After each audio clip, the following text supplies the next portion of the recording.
ચલો, નમસ્તે વિદ્યાર્થી મિત્રો.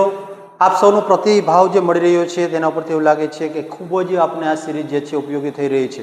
આજ સુધી આપણે જે 8 લેક્ચર પૂર્ણ કર્યા છે એમાં આપનો પ્રતિભાવ અને આપણે જે આપેલા રિવ્યૂ જે છે તે ખૂબ જ સારા નીવડ્યા છે. તો આજે આપણે ફરી વખત થોડું વધારે સારું અને વધારે તમને આવડે તે પ્રકારના અભિગમની સાથે આગળ વધવાનું છે. અને જો તમારે અંગ્રેજી બોલવું છે તો તમારું સપનું પૂર્ણ કરવું હોય તો ક્યાં આવવાનું છે? તો કે અશોક નખુમની ચેનલ ઉપર આવવાનું છે. અને બીજી વસ્તુ એ કે પાયાથી અંગ્રેજીની શરૂઆત કરવાની છે, બરાબર. અને જો તમે આ કોર્સને 30 દિવસ સુધી અપ ટુ ડેટ ચલાવશો, અપ ટુ ડેટ જોશો, અપ ટુ ડેટ શું કહું છું પણ કરતા રહેશો, તો આ કોર્સની અંદર તમે અફલાતુન સામાન્ય અંગ્રેજી બોલતા થઈ જવાના છો, બરાબર. તો ચાલો આજે આપણે ફરી વખત આગળ વધશું. અને બીજી બાબત કે આ લેક્ચર છે તે તમને ક્યારે મળશે? તો કે દરરોજ રાત્રે 8 વાગ્યે મળી જવાનું છે. તેની સાથે સાથે sentence of the Danny series છે તે ચાલુ કરેલી છે, તે આપણે દરરોજ સવારે મળશે. અને ટૂંક સમયમાં, બરાબર, word of the day series જે છે તે પણ આપણે ચાલુ કરવાના છીએ. તેને પણ આપણે લાભો મળવાનો છે. તો આ બંને બાબતો છે તેનો નોંધ કરી અને આજે અશોક નખુમ ચેનલને સર્ચ કરી અને સબસ્ક્રાઈબ કરી લ્યો અને તમારું અંગ્રેજી બોલવાનું સપનું છે તે સાકાર કરો. ચાલો આજે આપણે આગળ વધશું અને તેની અંદર કઈ કઈ બાબતોનું ચર્ચા કરવાની છે તે આજે જોઈએ આપણે. તો અહીંયા જોઈએ છે કે પોઝેસિવ એડજેક્ટિવની ચર્ચા કરવાની છે. અને આગળ આપણે પોઝેસિવ એડજેક્ટિવની ચર્ચા કરેલી છે, પણ તેમ છતાં આજે ફરી વખત આગળ વધશું. તેની અંદર આજે કઈ કઈ બાબતને ધ્યાનમાં રાખવાની છે? તો કે ઇંગ્લિશ ગ્રામરમાં ઓવર, યોર અને ધેર ને પોઝેસિવ એડજેક્ટિવો કહેવામાં આવે છે. એટલે કે માલિકી દર્શક સર્વનામ, કોઈક ની માલિકી દર્શાવું છે. આને અગાઉ આપણે ચર્ચા કરી ગયા છીએ. કયા? તો કે માય છે, હીજ છે, હર છે, યોર છે. યોરની તો આજે ચર્ચા કરવાની છે, બરાબર. તો આ બધાની ચર્ચા કરી છે, તેને જ લગતો આ ટોપિક છે. તો અહીં શું કીધું કે આ શબ્દ કોઈ વ્યક્તિ કે વસ્તુ કોની માલિકીની છે તે દર્શાવવા માટે વપરાય છે. કોઈકની માલિકીની વસ્તુ છે તેવું દર્શાવવાનું છે.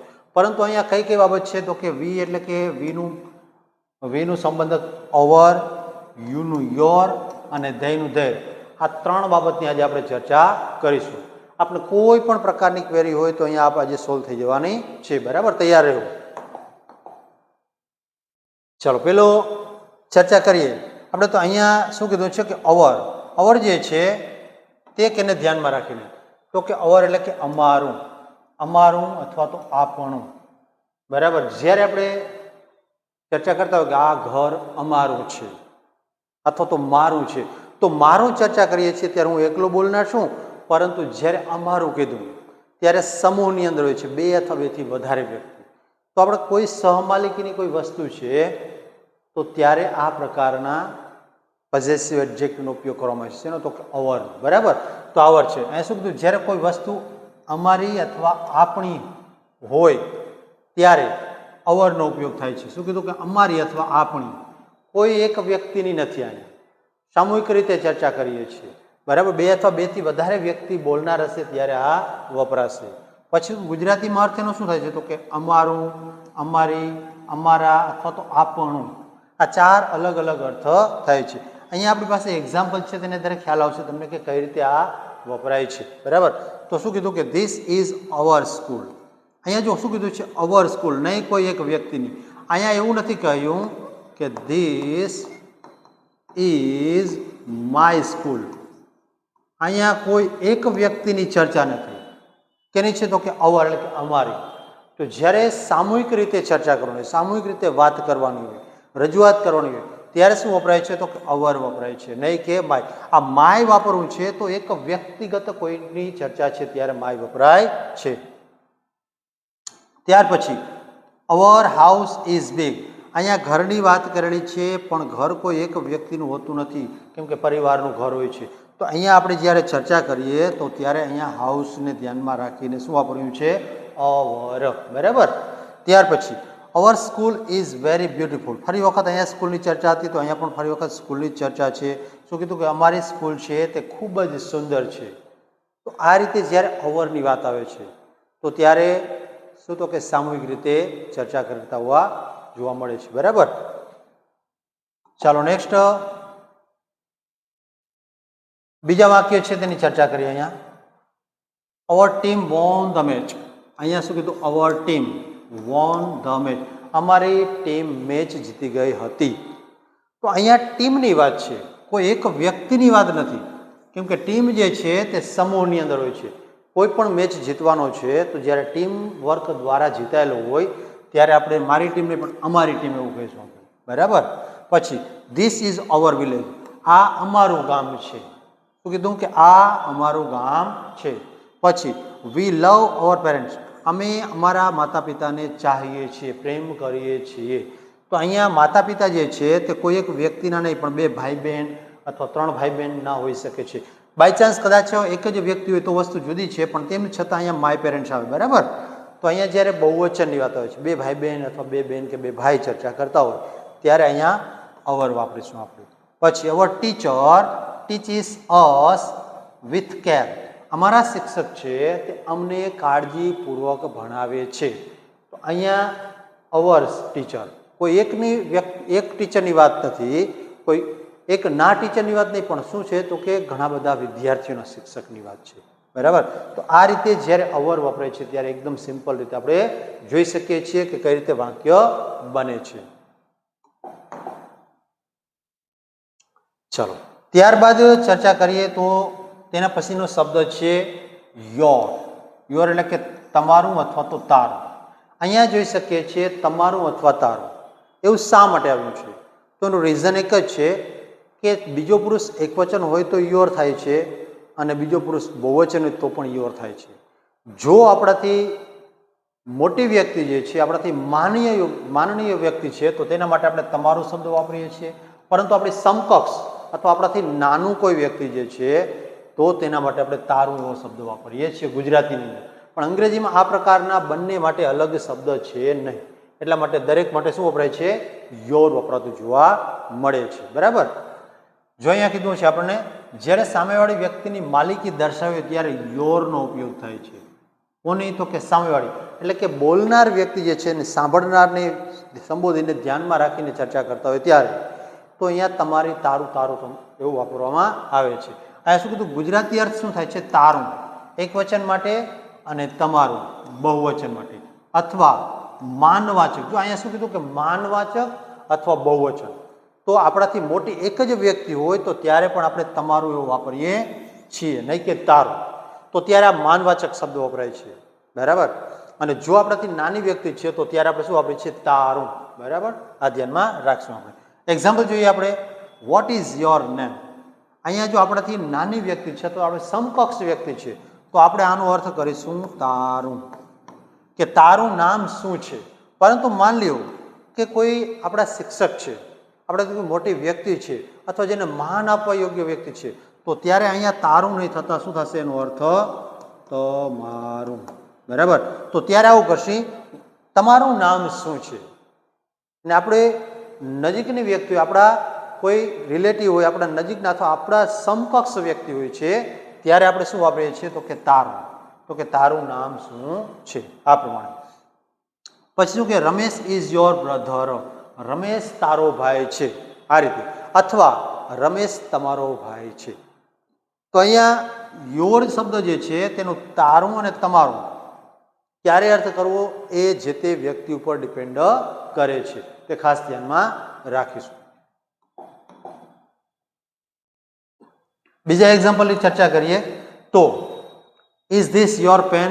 શું આ તારી પેન છે અથવા શું આ તમારી પેન છે? આ પ્રમાણે. પછી શો મી યોર હોમવર્ક, મને તારું ગૃહ કાર્ય બતાવો. અહીંયા સામાન્ય રીતે તારું એવો અર્થ થશે, કેમ કે આપણાથી મોટા વિદ્યાર્થીને ધ્યાનમાં રાખીને આ શબ્દ વપરાય અથવા તો માતા પિતા છે બાળકને પૂછતા હોય તો ત્યારે મોટે ભાગે અહીંયા શું વાપરીશું આપણે? તારું, બરાબર. I like your new car, મને તારી અથવા તમારી નવી કાર પસંદ આવી. Is this your mobile? શું આ તારો મોબાઈલ છે અથવા શું આ તમારો મોબાઈલ છે? આ પ્રમાણે. પછી આઈ નીડ યોર હેલ્પ, મારે તમારી મદદની જરૂર છે. તો આ પ્રમાણે જ્યારે આપણી સમક્ષ કોઈક સંબંધકની ચર્ચા કરવામાં આવે છે તો ત્યારે આ પ્રકારના વાક્ય છે તેનો ઉપયોગ થાય છે. બીજી બાબત વિદ્યાર્થી મિત્રો, કે આપણે સ્પોકનની ચર્ચા કરીએ છીએ, એટલે કે વાક્ય છે તેને શું કરવાનું? એ બોલવાના છે, નહીં કે હું અહીંયા ગ્રામર શીખવાડી દઉં અને તમને આવડી જાય. પરંતુ આ પ્રકારના વાક્ય જે છે શેના? તો કે યોર. આપણે ચર્ચા કેની કરી? તો કે અવર અને યોરની. તો આ બંને શબ્દ જે છે તેને ધ્યાનમાં રાખીને તમારી જાતે કોઈક વસ્તુ લઈ અને તમારા મિત્રની સાથે, માતા પિતાની સાથે અથવા તો કોઈ પણની સાથે આ વાક્ય બનાવીને બોલવાની પ્રેક્ટિસ કરો, જે આપણે ખૂબ જ ઉપયોગી સાબિત થવાની છે. ચાલો આગળ વધીએ. ત્યાર પછી આવે છે ધૈર્ય. ધૈર્ય એટલે કે શું થાય છે? તો કે તેઓનું અથવા તેમનું. અહીંયા પણ ત્રીજી વ્યક્તિને ધ્યાનમાં રાખીને, નહીં બોલનાર, નહીં સાંભળનાર, પણ તેના સિવાયનો ત્રીજો પુરુષ હોય તેની ચર્ચા કરેલી છે. તો અહીંયા જોઈ શકીએ છીએ આપણે કે તેઓનું અથવા તમારું. અહીંયા કીધું છે જ્યારે ત્રીજી વ્યક્તિ, એકથી વધુ લોકો, ત્રીજી વ્યક્તિ જે છે તે કેવા હોવા જોઈએ? તો કે બે અથવા બેથી વધારે, ટૂંકમાં કહે તો એકથી વધુ હોવું જોઈએ. ની માલિકી દર્શાવી હોય ત્યારે ધૈર્યનો ઉપયોગ કરવામાં આવે છે. બરાબર, ધૈર્યનો ઉપયોગ થાય છે.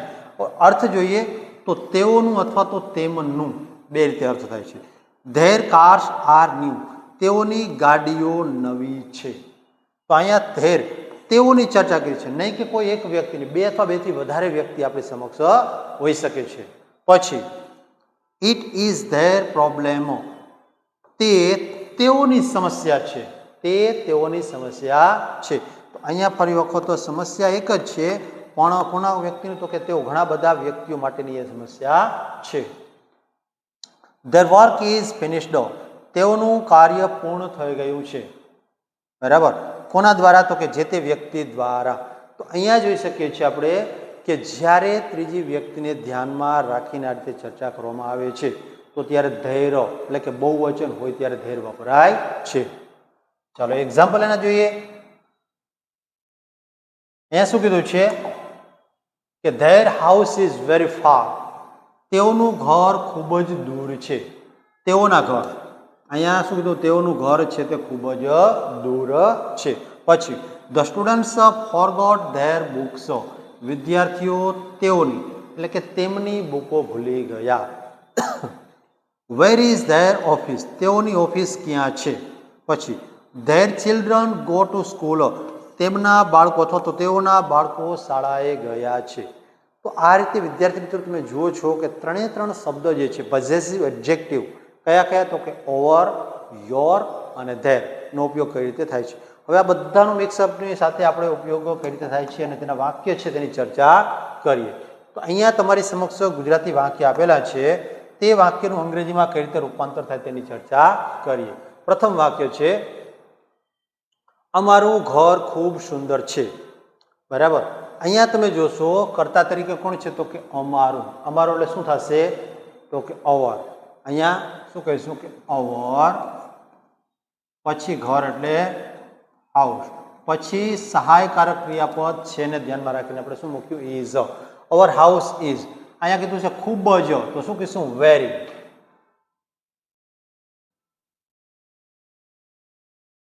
શું થાય છે અહીંયા? વેરી અને બ્યુટીફુલ.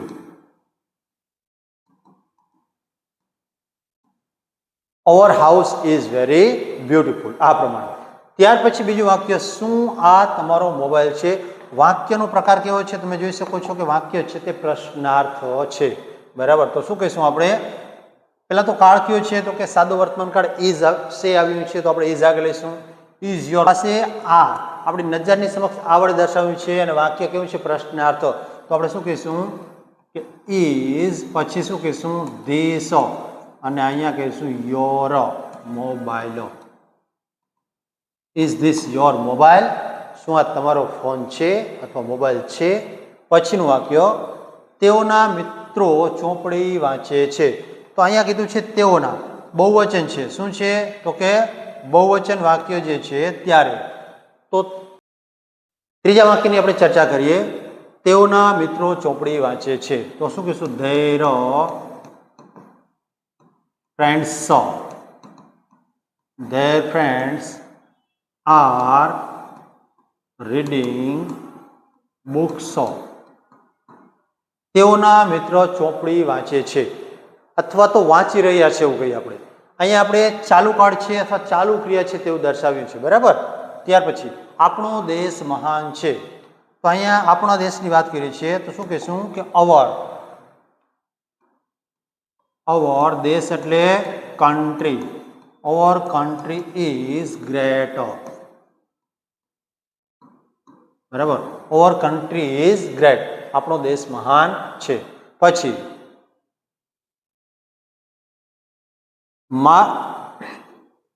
મારે તમારી મદદની જરૂર છે.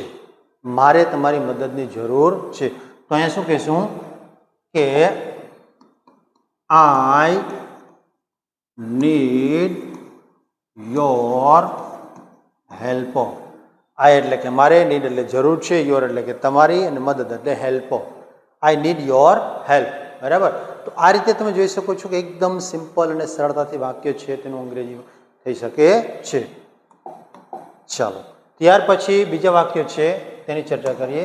શું કીધું છે અહીંયા? તેઓનું કામ પૂરું થઈ ગયું છે. તેઓનું એટલે કે ધૈર્ય.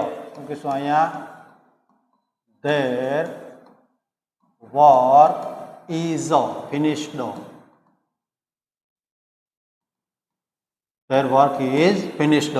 તેઓનું કાર્ય પૂર્ણ થઈ ગયું છે. પછી અમારા શિક્ષકો અમને પ્રેમથી ભણાવે છે. તો અહીંયા શું કીધું? Our teacher teaches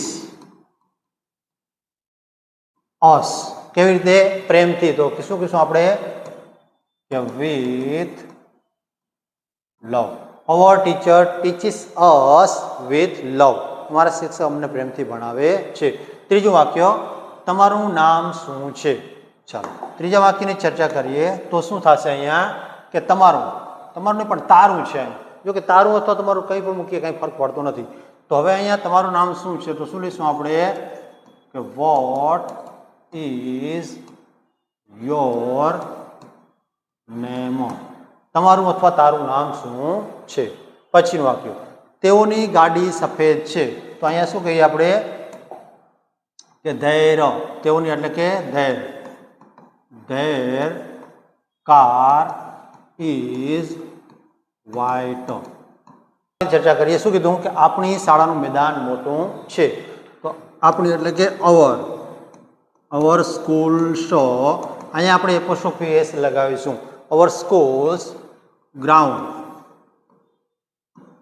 ground is big. આપણી શાળાનું ગ્રાઉન્ડ મોટું છે. બરાબર. તો આ રીતે દરેક વાક્ય છે તેનું અંગ્રેજીમાં આપણે ટ્રાન્સલેશન કરી શકીએ છીએ.